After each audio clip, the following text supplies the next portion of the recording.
அருட்பெருஞ்சோதி தனிப்பெருந்தன்மை அனைத்து குருமார்களுக்கும் அன்பு கலந்த வணக்கம்.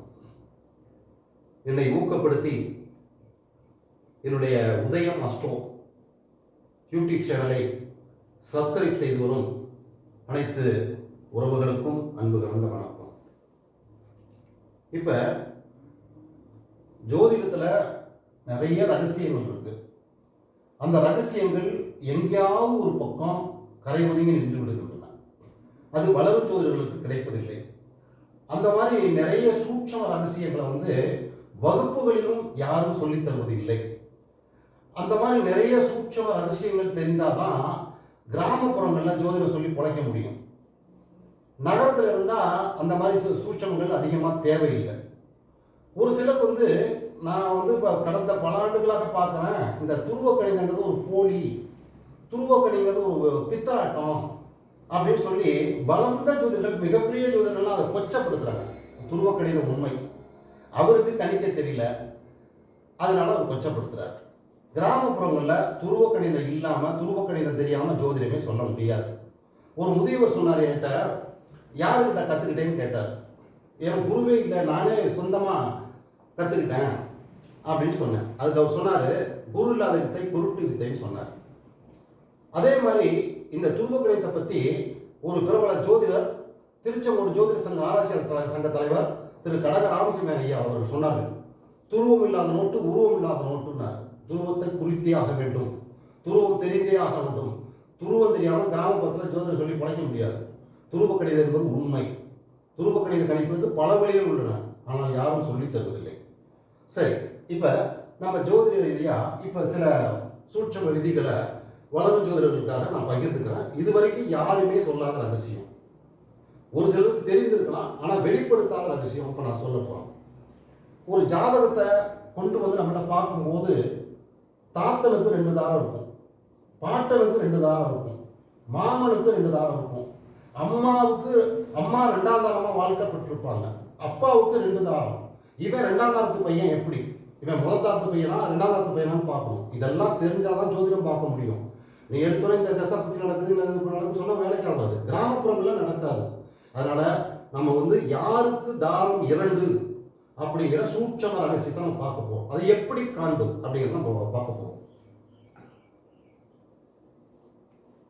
அதுக்கு விதி, சுகநாடிப்படி விதி. லக்கணத்துக்கு 1ஆம் இடம், லக்கணத்துக்கு 2ஆம் இடம், லக்கணத்துக்கு 4ஆம் இடம், லக்கணத்துக்கு 7ஆம் இடம், லக்கணத்துக்கு 8ஆம் இடம், 12ஆம் இடம். இந்த 6 இடங்களில் எந்த கிரகம் நிற்கின்றதோ, எந்த காரகத்துவ உறவுக்குரிய கிரகம் நிற்கின்றதோ, அந்த கிரகம் நின்ற நட்சத்திர அதிபதி நீசமானால் அந்த உறவுக்கு தாரம் 2. மீண்டும் சொல்கின்றேன், ஒரு ஜாதகத்தில் லக்கணத்திற்கு 1ஆம் இடம், 2ஆம் இடம், 4ஆம் இடம், 7ஆம் இடம், 8ஆம் இடம், 12ஆம் இடம், இந்த 6 இடங்களில் எந்த கிரகம் நிற்கின்றதோ அந்த கிரக நட்சத்திர அதிபதி நீசமாகிவிட்டால் எந்த கிரகம் நிற்கின்றதோ அந்த காரகத்துவ உறவுக்கு தாரம் 2. இதுதான் விதி. இதை எல்லாருமே நான் சொல்றத உங்க ஜாதகத்துல, உங்ககிட்ட வர்ற ஜாதகங்கள்ல ஆய்வு செஞ்சு இந்த ரகசியத்தை மேலும் மேலும் நீங்க உறுதி பண்ணிக்கிறது உங்க பொறுப்பு. சொல்ல வேண்டியது என்னுடைய கடமை. இப்ப தாய்க்கு தாரம் 2, தாய் 2ஆம் தாரம் அப்படிங்கிறது முதல்ல பார்ப்போம். இப்ப மகர லக்னம் உதாரணம் தான், நீ எந்த லக்னம் போட்டுட்டாலும் சரி, உதாரணம் மகர லக்னம். இப்ப இங்க சந்திரன் போடும், மகர லக்னம், சந்திரன் அம்மா 8ல் நிற்கிறார். நான் சொன்ன 1, 2, 4, 7, 8, 12. இப்போ 8ல் சந்திரன் நிற்கிறார். இந்த சந்திரன் என்ற நட்சத்திரம் மகம்.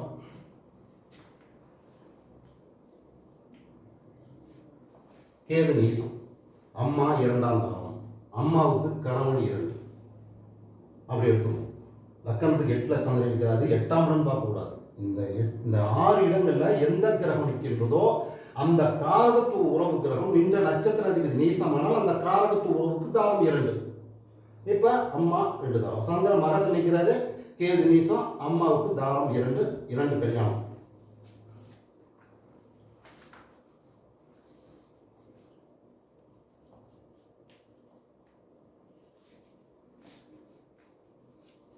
அடுத்து இந்த ஜாதகனுடைய பாட்டனுக்கு 2 தாரைகள். எப்படி சொல்றது? இந்த ஜாதகனுடைய பாட்டனுக்கு 2 தாரம். லக்கணத்துக்கு 7ல் ராகு நிற்கிறார். ராகு என்ற ராகு என்பது தந்தை வழி பாட்டனார். தந்தை வழி பாட்டனார் என்ற நட்சத்திரம் ஆயில்ய நட்சத்திரம். அதன் அதிபதி நீசம். ஜாதகருடைய தந்தை வழி பாட்டனுக்கு தாரம் 2 அப்படி சொல்லணும்.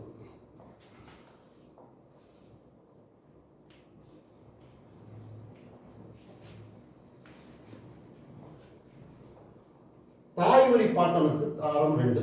அம்மாவை பெற்றா அப்பாவும் தாரம் 2. கேதுனா தாய் வழி பாட்டன் பாட்டி. கேது என்ற நட்சத்திர அதிபதி புதன் நீசம். சரி, கேது அங்கதான் நிற்கணுமா, புதன் சாரம் தான் வாங்கணுமா அப்படின்னு நீங்க கேட்கலாம்.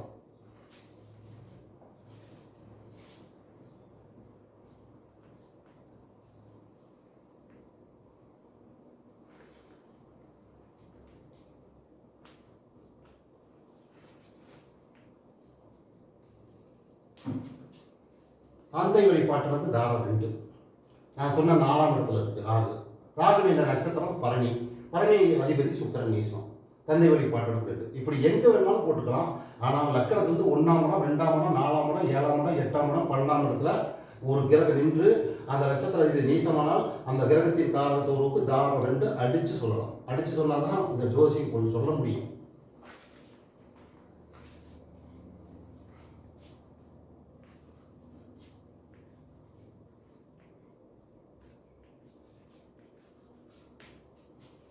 சிம்ம லக்னம், சூரியன் 4, சந்திரன் நீசம்.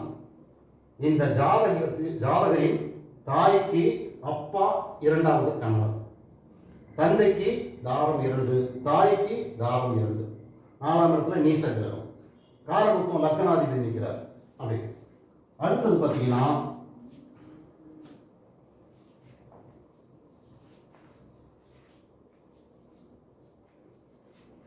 எந்த ஒரு ஜாதகத்தில் இந்த பையன் 2ஆம் தரத்துக்கு பிறந்தவன், முதல் தாய்க்கு இவன் பிறக்கவில்லை, தந்தையும் 2ஆம் தரத்துக்கு இவன் பிறந்தவன் அப்படிங்கிறது எப்படி கண்டுபிடிக்கும் அப்படின்னா, லக்னாதிபதி நீசமாகி உடன் பாக்கியாதிபதி 9ஆம் அதிபதி நின்றால் இவன் 2ஆம் தாரத்து பிள்ளை. இப்படியே தான் எல்லா லக்கணத்துக்கும் எல்லா ஜாதகத்துக்கும் பார்த்தறியணும். இப்போ இவருக்கு லக்கணம் தனுசு லக்கணம், குரு நீசம், 9ஆம் அதிபதி சூரியன். அதாவது லக்னாதிபதி நீசம் பெற்று பாக்கியாதிபதியுடன் சேர்ந்தால் அந்த ஜாதகர் 2ஆம் தாரத்தில் பிள்ளை அப்படின்னு எடுத்துக்கணும்.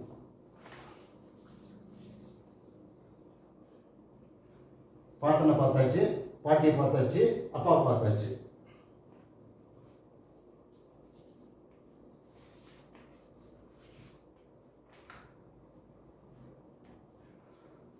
இது ஒரு ஜாதகம். ஆண் ஜாதகமோ பெண் ஜாதகமோ எப்படி வேணாலும் எடுத்துக்கலாம். கன்னி லக்கணம், குரு நீசம். முதல்ல தந்தை வழிபாட்டனுக்கு தாரம் 2, தாய்க்கு தாரம் 2 பார்த்துட்டோம். ஜாதக 2ஆம் தாரத்து பிள்ளைங்களையும் பார்த்துட்டோம். இப்போ பாருங்க, பாட்டனுடைய அப்பனுக்கு 2 தாரம். யாருக்கு 2 தாரம்? பாட்டனுடைய அப்பனுக்கு 2 தாரம். அதை எப்படி பார்க்குறது? லக்கணம் கன்னி, 5ஆம் இடம் பாட்டன் ஸ்தானம், பாட்டனுக்கு 9ஆம் இடம் பிதுர்ஸ்தானம், பாட்டனுடைய அப்பா, அவருக்கு கலத்தரஸ்தானாதிபதி நீசம்.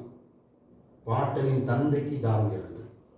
இங்கே சொல்லுவோம், தந்தை பாட்டனுக்கு 2 தாரம், முதல் தாரத்துக்கு இத்தனை பிள்ளை, 2ஆம் தாரத்துக்கு இத்தனை பிள்ளை, 2ஆம் தாரத்துக்கு ஆண் வாரிசு இல்லை, 2ஆம் தாரம் செத்து போச்சு, 2ஆம் தாரத்துக்கு குழந்தை, முதல் தாரத்துக்கு குழந்தை இல்லை, அதனால இவர் மறுமணம் பண்ணிக்கிட்டாரு, 3ஆம் தாரம் பண்ணியிருக்காரு அப்படின்னு சொல்லணும், தெரியணும். தெரிஞ்சாதான் ஜோதிடம் சிறந்த புலமை பெற முடியும். பாருங்க, எல்லாத்துக்கும் சொன்னோம். இந்த லக்கணத்துடைய பாட்டனுக்கு 2 தாரம், பாட்டனுடைய அப்பனுக்கு 2 தாரம். எங்கே போகிறோம் பாருங்க, பாட்டனுக்கு தந்தை ஸ்தானம், தந்தைக்கு கலத்தர ஸ்தானம், பாட்டனின் தந்தைக்கு 2 தாரம், 7ஆம் அதிபதி நீசம். இப்படி எடுக்கணும்.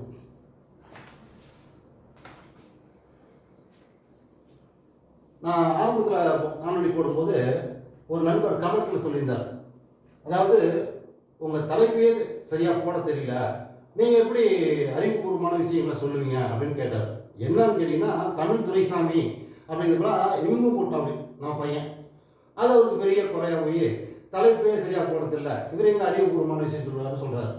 நீ காணொலியை பார்த்துக்கிட்டே நான் எப்படி அறிவுபூர்வமான விஷயம் சொல்கிறேன்னு பாரு.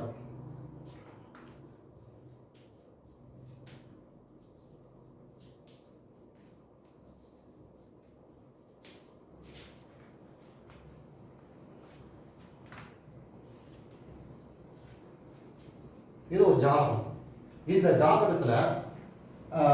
ஜாதகத்தில் இவங்க வீட்டு மாடு யார் பிடிச்சி கட்டுவாங்க, யாருக்கு அந்த மாடு கட்டுப்படும் அப்படின்னு ஒரு கேள்வி கேட்கலாம். வரோம் ஜாதகம் பார்க்கணும் கேட்குறாரு, எங்கள் வீட்டில் மாடு இருக்குங்க, ஆனால் அந்த மாடு யாருக்குமே அடங்க மாட்டேங்குது, எங்கள் வீட்டுக்காரங்க தாங்க அடங்குது, அது ஏங்க அப்படின்னு கேட்குறாங்க. ஆமாங்க, உங்கள் வீட்டுக்காரர் தான் அது மாட்டுக்கு தலைவர், அவர் போனால் தான் கொம்பை ஆட்டாது, சீரிட்டு வராது, இல்லைன்னா கொம்பை குத்தி விடுங்க, போகாதீங்க, மற்றவங்க யாருக்குமே கட்டுப்படாதுங்க அப்படின்னு சொல்லிட்டேன். எப்படி சொன்னேன்? சுக்கரன் என்பது மாடு, கால்நடை. இந்த சுக்கரன் சிம்மத்தில் இருக்கார். சூரியன் வந்து இவருக்கு ஓனர். சூரியனுக்கு வந்து தந்தை, பிதா, நிர்வாகி, மேலதிகாரி, நிறுவனர் அப்படின்னு பல காரணத்துக்கு. அதில் இந்த மாட்டுக்கு யார் ஓனர்? அப்பா. இந்த ஜாதகத்துல அப்பா ஓனர். சொந்த வீட்டில் ஆட்சி பெற்றிருக்கார். சூரியன் பகை பெற்று நிற்கிறார். பகை பெற்ற கிரகம் இந்த சூரியனுக்கு அடங்கித்தான் ஆக வேண்டும். ராகுதான் கொம்பு. ராகுதான் கூர்மையான ஆயுதங்கள், கூர்மையான எந்திரங்கள், கத்தி, விஷம். இந்த மாட்டுக்கு கொம்பு. இந்த மாட்டுக்கு கொம்பு 6-8 அமைந்து விட்டது. அதனால் இவர் வீட்டில் எந்த மாடு வாங்கி வந்து கட்டினாலும் அந்த மாடு கொம்பால் குத்தும், சீறிக்கிட்டு வரும், அடக்க முடியாது. அந்த அடக்கக்கூடிய வலிமை இந்த சூரியன் சொந்த வீட்டில் ஆட்சி பண்ணால் அந்த ஜாதகம் அந்த மாட்டுடைய ஓனருக்கு தான் அடங்கும். இந்த சந்திரனுக்கு இந்த மாடு அடங்காது. இந்த குரு என்கிற ஜீவனுக்கு இந்த மாடு அடங்காது. இந்த சூரியனுக்கு தான் பயப்படும். ஏன்னா சுக்கரன் பகை வீட்டில் இருக்கார். சரி, சப்போஸ் இங்க சூரியனை போடுவோம், இங்க சுக்கரனை போடுவோம், அந்த 6-8 ராகு போடுவோம், இங்க அடங்குமா? சூரியன் நீசமாயிடுவார், வலிமை வளர்ந்துருவார். ஆனா சுக்கரன் வலிமை ஆட்சி பெற்றுவார். அப்ப அந்த மாடு ஓனருக்கு அடங்காது, யாருக்கும் அடங்காது. இப்படிதான் சொல்லணும்.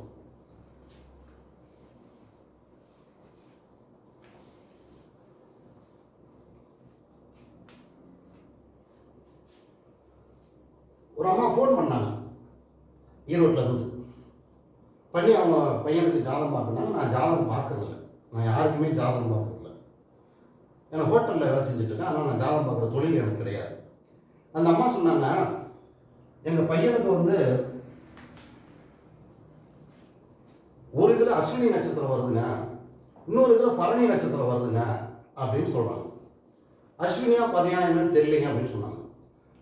நம்ம வந்து கம்ப்யூட்டர் சாஃப்ட்வேரில் பதிவு பண்ணும்போது அது துல்லியமாக காட்டும், டிகிரி பாகை அடிப்பில் துல்லியமாக காட்டும். ஆனால் நம்ம ஜோதிடர்கள் வந்து அது அஸ்வினியா பரணியா அப்படின்னு கண்டறிகிறதுக்கு சில காரகத்துவங்களை பயன்படுத்தி கண்டறியணும். கண்டறிஞ்சு அவங்கள அதை தயார் பண்ணணும், அதுதான் உறுதிப்படுத்தணும். அந்த பொறுப்பு நமக்கு இருக்குது. நம்ம கம்ப்யூட்டரில் வருதே, சாஃப்ட்வேரில் வருதே அப்படிங்கிறதுக்காக சொல்லக்கூடாது. அதை உறுதிப்படுத்தணும், சில காரகத்துவம் அதோட இணைக்கணும். இந்த நம்ம இந்த மேசத்தில் ராகு இருக்குன்னு சொன்னாங்க. அவங்க சொல்லும்போது இங்கே சுக்கரனுடைய நட்சத்திரங்கள் இருக்கு. அவங்க அஸ்வினியா பரணியான்னு கேட்குறாங்க. நான் சொன்னேன், நான் பரணியில் போட்டு பார்த்தேன். பரணியும் பரணி நட்சத்திரத்துடைய அதிபதி சுக்கரனையும் ராகுவையும் இணைச்சு பார்த்தேன். சுக்கரனா அத்தை, ராகுனா 2. இப்போ இந்த காலத்துக்கு 2 அத்தை. இவங்க அவங்க கேட்ட வயசுக்கு 4 அத்தை. உங்களுக்கு 4 நாத்தனா இருக்காங்கன்னு சொன்னேன், 4 அத்தைகள் இருக்காங்கன்னு சொன்னேன். ராக மட்டும் வச்சு அதில் உள்ள சுக்கரனையும் கம்பேர் பண்ணி ப்ளஸ் பண்ணி பார்த்தா 4 அத்தை இருக்காங்கன்னு சொன்னேன். ராகுனா வாரிசு அற்ற, அதில் 2 பேருக்கு வாரிசு இல்லைன்னு சொன்னேன், ஆண்வாரிசுன்னு சொன்னேன். அவங்க 3 பேருக்கு ஆண்வாரிசுன்னு சொன்னாங்க. சரி, சுக்கரன் ப்ளஸ் ராகு, பரணி நட்சத்திரம் ப்ளஸ் ராகு போட்டா இந்த ஜாதகருக்கு 2 சகோதரிகள்னு. ஆமாண்ணா.